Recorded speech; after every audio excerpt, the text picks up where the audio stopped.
तो 8 स्टेप्स हैं। एक तो establish a sense of urgency.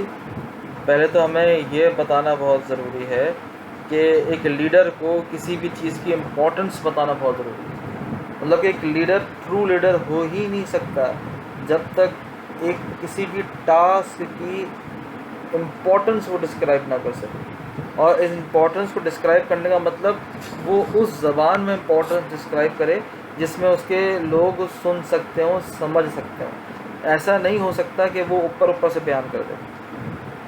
वो उनको बताए कि ये अगर नहीं अचीव होगा तो उससे क्या प्रॉब्लम्स अराइज हो सकती हैं, कि क्या क्या इश्यूज आ सकते हैं, और मैं आपके साथ खड़ा हूँ आपको समझाने के लिए, लेकिन करना आपको पड़ेगा और आपको अप्रेज हम करेंगे, आपको समझाएंगे हम।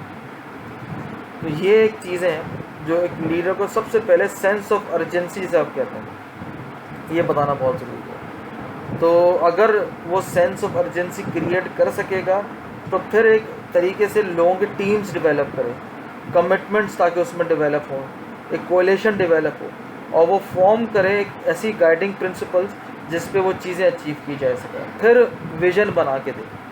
मैंने आपसे कहा ना, विज़न काम करना मैनेजर का नहीं है, लीडर का है। विज़न में वो बताए कि मैं क्या चाहता हूँ, मैं किस तरह से चाहता हूँ, और उसमें समझाए, उसमें इजी ज़बान में कम्युनिकेट करे आम आदमी तक भी, जो आम आदमी से मुराद जो उसके अंदर में काम कर रहे हैं, ताकि उनको पता चल सके कि हम क्या करने वाले हैं, उससे क्या मुख्तलिफ करेंगे जो पहले हम नहीं कर रहे थे, चेंज क्या है इसमें। और फिर उस विज़न को बनाने के बाद लोगों तक बताए, समझाए, और लोगों को एम्पावर करे, रिस्पॉन्सिबल करे, उनको काम करने की लिबर्टी दे, उनको ऑटोनोमस भी करे काफ़ी हद तक। ये अच्छा, प्रोफेशनल ऑब्लिगेशन की सबसे बुनियादी रिक्वायरमेंट ये भी है कि लोगों को ऑटोनोमस होना चाहिए ताकि वो लिबर्टी के साथ काम कर सकें और क्रिएटिविटी ला सकें। लेकिन एक लीडर को ये देखना पड़ता है कितनी क्रिएटिविटी रिक्वायर्ड है, कितनी ऑटोनॉमी रिक्वायर्ड है। एग्जैक्टली ऐसा नहीं कि हर किसी को कंप्लीट खुद मुख्तारी दे दी जाए, कंप्लीट ऑटोनॉमस भी नहीं कर सकते, और कम्प्लीटली आप उसको अपने उसमें गिरफ्त में भी नहीं कर सकते। That is the one thing कि आप need to understand the balance कि आपने कितना ऑटोनॉमस करना है। It all depends upon the task, it all depends कि लीडर को वो काम खुद कितना आता है। अगर लीडर को काम बहुत अच्छी तरह से आता है तो फिर वो लोगों को ऑटोनॉमस नहीं करता, वो लोगों को बताता है कि काम कैसे करना है, डायरेक्ट करता है ये काम कैसे करना है, उनको समझाता है ये काम कैसे करना है, और काम करने के तरीके बताता है। लेकिन अगर लीडर को वो खुद काम नहीं आता, वो किसी और से करवाना चाह रहा है, तो फिर वहाँ पर वो उसको ऑटोनॉमी उसको देनी पड़ेगी, लिबर्टी उसको देनी पड़ेगी। फिर ऑब्वियसली जब ये सारे काम कर लेगा तो प्लानिंग करेगा, स्ट्रेटेजिक प्लानिंग है या फिर आप ऑपरेशनल प्लानिंग है। इट ऑल डिपेंड्स कि टास्क 6 महीने का है या 5 साल का है। तो 5 साल के टास्क के लिए शॉर्ट टर्म प्लानिंग नहीं होती, लॉन्ग टर्म प्लानिंग होती है क्लियर। लेकिन जो शॉर्ट टर्म टास्क होते हैं 6 महीने, 2 महीने, 1 महीने, उसमें शॉर्ट टर्म प्लानिंग की जाती है।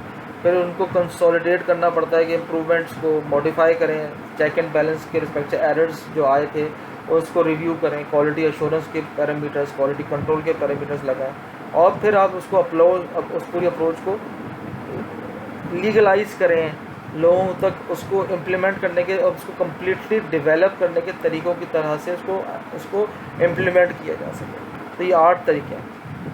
अच्छा जी, तो अब एक ग्राफ है, ये थोड़ा समझाने की कोशिश करूँगा, ये आपको शायद समझ में आए। देखिए ना, पहले साल में इतना चेंज, कॉर्पोरेट ट्रांसफॉर्मेशनल चेंज का एक कर्व नहीं आता। दूसरे सबसे ज़्यादा जो इम्पोर्टेंट ईयर्स है ना आपकी प्रोफेशनल लाइफ के, वो चौथे और 5वें साल है। यहाँ पे आपको अपने आप को डेवलप करना पड़ता है। अच्छा, ये जो ग्राफ है ना, ये एक किसी मखसूस एनवायरनमेंट में काम करने का है। यानी फॉर एग्जांपल मैं अभी एक मखसूस इंस्टीट्यूशन में सर्व कर रहा हूँ। अगर मैं उस मखसूस इंस्टीट्यूशन में 7 साल सर्व करूँगा तो मैं ये देखूँ कि चौथे और 5वें साल में मेरी ग्रूमिंग सबसे ज़्यादा मैक्सिमम होनी चाहिए। अगर ये ग्रूमिंग मैक्सिमम नहीं हो रही तो इसका मतलब है मैंने बाकी शुरू के 3 साल ज़ाया किए वहाँ पर। ऑब्वियसली तो ये चीज़। दूसरा, आजकल के दौर में 7 साल बहुत ज़्यादा होते हैं। लोग इस चीज़ को आगे ले जाके 4 से 5 सालों के अंदर अचीव करना चाह रहे हैं, और बहुत से लोग 3 सालों में अचीव कर फ्रीक्वेंट स्विचिंग करते हैं।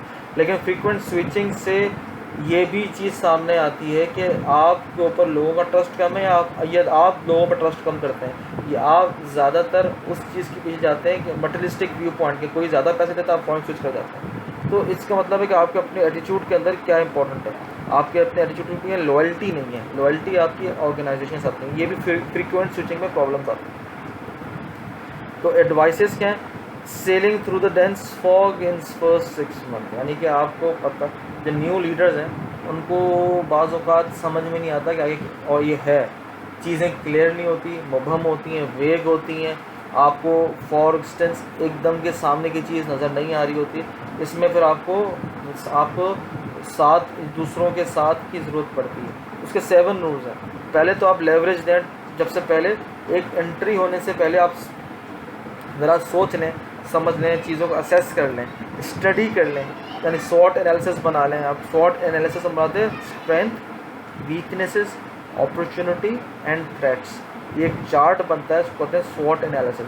ये देख लें कि हाँ, अगर आप इसमें एंटर होते हैं तो आपको क्या आपकी स्ट्रेंथ्स हैं, आपकी वीकनेसेस क्या हैं, इस पर्टिकुलर चीज़ की अपॉर्चुनिटीज़ क्या हैं और उसके थ्रेट्स क्या हैं। और फिर सीखें, नई स्किल्स पहले ख़ुद एक्वायर करें और फिर लोगों के पास जाएँ। आप दूसरों के को तो आप ले सकते हैं, लेकिन आप ख़ुद भी वो चीज़ें सीखें। ऐसा नहीं हो सकता कि आप सिर्फ दूसरों के ही मरोने मिन्नत वो चीज़ें छोड़ दें और ख़ुद ना सीखें, ऐसा नहीं कर सकते आप। फिर आप अपने लिए शुरू के जो पीरियड है, कोशिश करें कि छोटे छोटे टास्क को अचीव करें सही तरीके से। बड़े टास्क को ज़रा थोड़ा साइड में रखें, लेकिन जब छोटे टास्क अचीव करेंगे तो बड़े टास्क अचीव करना ज़्यादा आसान हो जाएगा। तो उन बड़े टास्क को छोटे छोटे ऑब्जेक्टिव टास्क में, चंक्स में ज़रूर करें, और वही छोटे छोटे ऑब्जेक्टिव टास्क की जो अचीवमेंट है वो फाउंडेशन बनाएगी आपके लिए। वो फाउंडेशन बनाएगी आपके पायलट प्रोग्राम के लिए, जिसमें आप टेस्ट कर सकते हैं अपनी थ्योरी को। अपनी थ्योरी को टेस्ट करने के लिए पायलट प्रोग्राम को बनाना आपके लिए बहुत ज़्यादा ज़रूरी है। और फिर आप अपना विज़न बनाएंगे। जब मैंने पायलट प्रोग्राम टेस्ट कर लिया, हाँ उसमें ये प्रॉब्लम्स थी, इसको मैंने ये एरर्स को रेक्टिफाई कर लिया, ना मेरा विज़न अब ये जो मैंने पहले विज़न बनाया था उसमें अब ये रेक्टिफिकेशन की ज़रूरत है। अब ये न्यू विज़न है जो थोड़े रेक्टिफिकेशन के बाद अब मैं आगे इसको लेके जाऊँगा। फिर कोएलेशन की हमने बात की थी।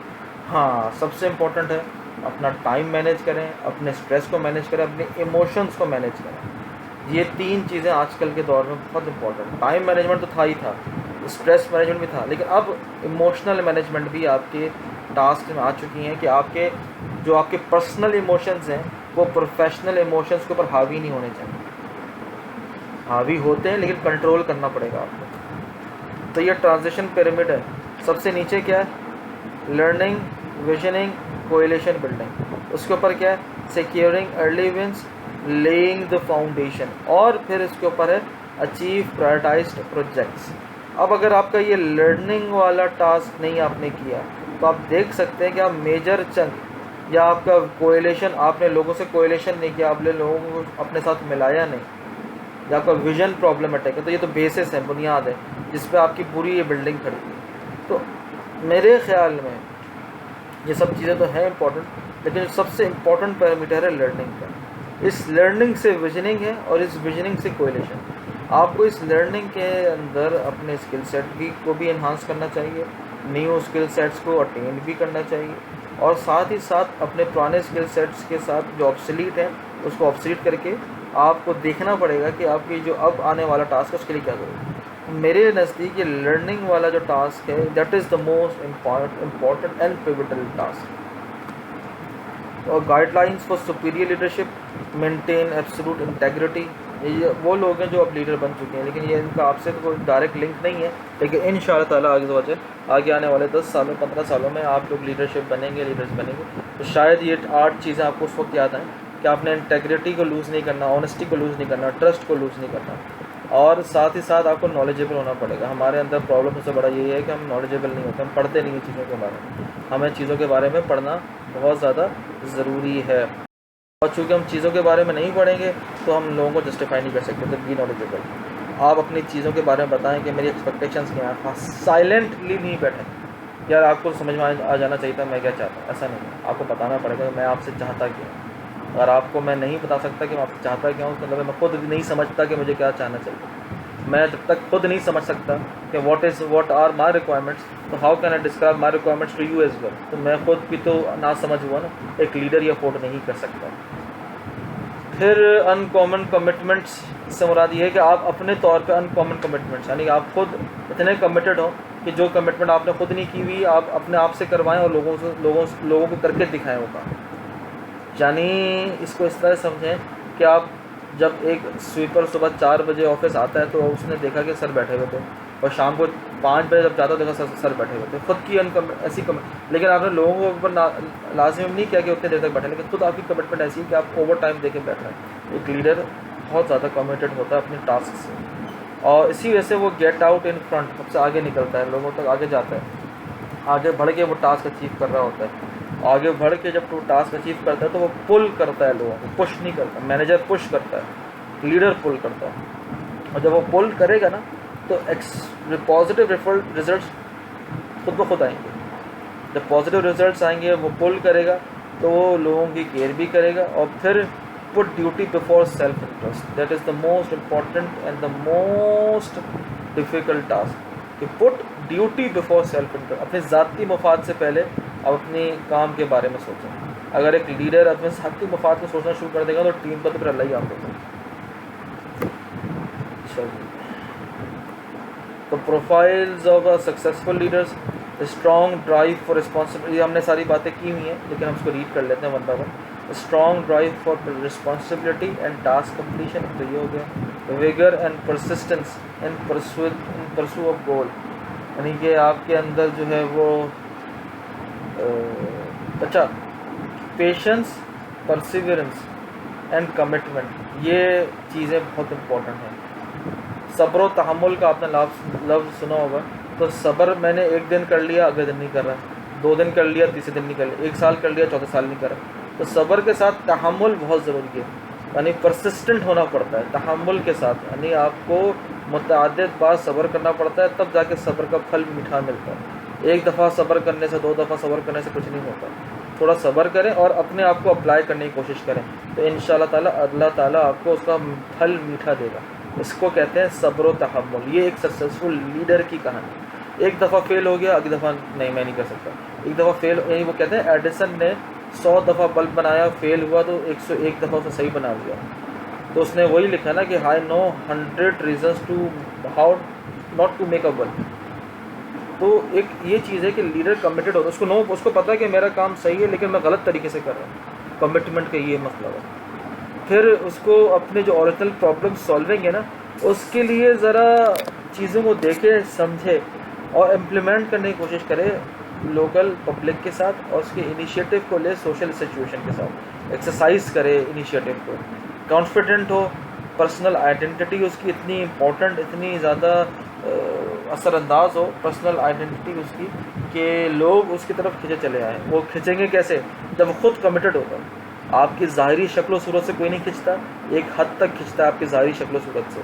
असल में जो पर्सनल आइडेंटिटी है वो आपकी कमिटमेंट है, वो आपकी विगर है, वो आपकी परसिस्टेंस है, वो आपका ड्राइव है, उससे आपकी तरफ लोग खिंचते हैं। आपके बात करने का तरीका इससे अच्छा लगता है। तो विलिंगनेस है ताकि आप एक्सेप्ट करें कॉन्सिक्वेंसेस को, एक्शंस को। आप बताएं कि हाँ ये रिस्पॉन्सिबिलिटी मैं लेता हूँ, लेकिन मैं भी सही करके दूँगा आपको। फिर इंटरपर्सनल स्ट्रेस को एब्जॉर्ब करने के अंदर प्रेशर हो, ये सब चीज़ें आप जो है एक सक्सेसफुल लीडर्स की कहानी है। जो सबसे इम्पोर्टेंट है, capacity to structure social interaction systems to the purpose at hand, that is the most important part. ये जो कैपेसिटी है ना, यानी आप लोगों से बात करना, उनसे इंटरेक्ट करना, उनसे एक रिलेशनशिप डेवलप करना लोगों के साथ, ताकि आप उनकी बात समझें, उनको इस साथ इंटरेक्ट करें, अपनी बात समझाएं, और उसी देर एंड देन उस चीज़ को सॉल्व करके उनके मसले मसाइल को, ऑफिस के अंदर भी कोई मसाइल होते हैं, क्लासरूम के अंदर मसाइल होते हैं, तो ये सब चीज़ें आपको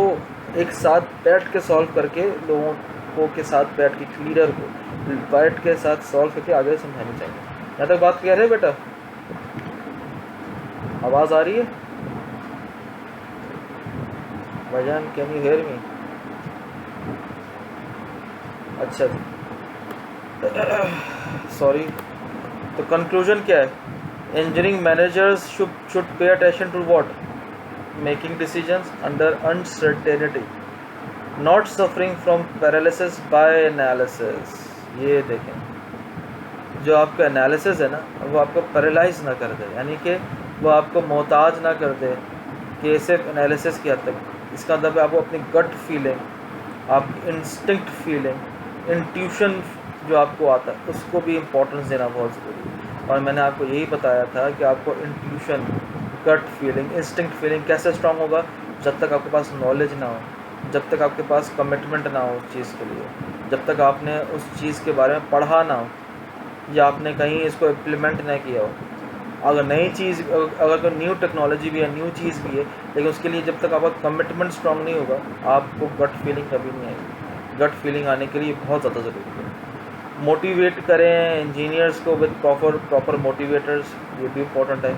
communicating by proactive asking the intensive listening, तवज्जो के साथ, ध्यान के साथ सुनने की बात को उनको समझाएं ताकि वो प्रोएक्टिव लिसनर्स बने और आज आपसे पूछें सवालात को डिस्करेज नहीं करना चाहिए, बल्कि उनका जस्टिफिकेशन के साथ जवाब देना चाहिए। लोगों को सेलेक्ट करें, focusing on their soft skills and hard skills as well, और फिर उनको डेवलप करें अपनी एग्जांपल्स दे के, अपनी पर्सनल एग्जांपल्स दे के।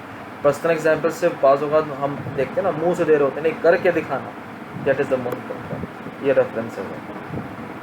तो ये हमारा आज ये चैप्टर कंप्लीट हो गया।